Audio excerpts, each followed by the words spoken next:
पूर्वी सिंहभूम जिले के कोवाली थाना क्षेत्र के हल्दी पोखर कुम्हारपाड़ा का रहने वाला 37 वर्षीय शिबू नामता 2 सितंबर को चाईबासा के दुर्गा मिष्ठान भंडार में कार्य करने के लिए गया था।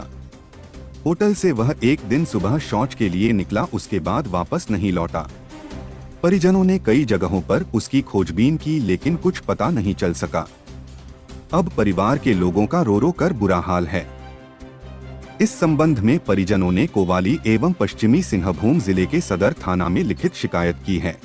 इस मामले को लेकर पोटका के हल्दी पोखर पूर्वी पंचायत की मुखिया देवी कुमारी भूमिज, पूर्व पंचायत समिति सदस्य रतन सोनकर के नेतृत्व में लापता शिबू नामता के परिजन व गांव के कुछ लोगों ने सदर थाना प्रभारी से मिलकर शिबू की तलाश करने की गुहार लगाई। मुखिया देवी कुमारी भूमिज ने सदर थाना प्रभारी को एक ज्ञापन भी सौंपा।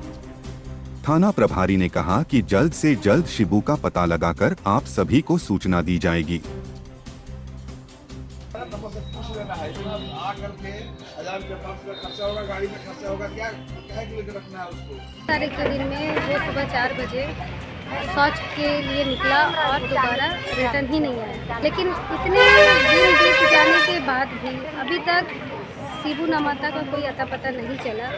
जिस चीज़ को लेकर शिबू नामता के परिवार बहुत दुखी थे, उनसे संपर्क किया और संपर्क करने के बाद में मैंने यथासंभव प्रयास करने के लिए मैंने पहल की कि थाना प्रभारी जी से मैंने मिला, उन्हें ज्ञापन सौंपा और ज्ञापन सौंपने के साथ साथ मैंने उनसे ये अनुरोध किया कि सर कृपया जल्द से जल्द शिबू नामता को ढूंढा जाए।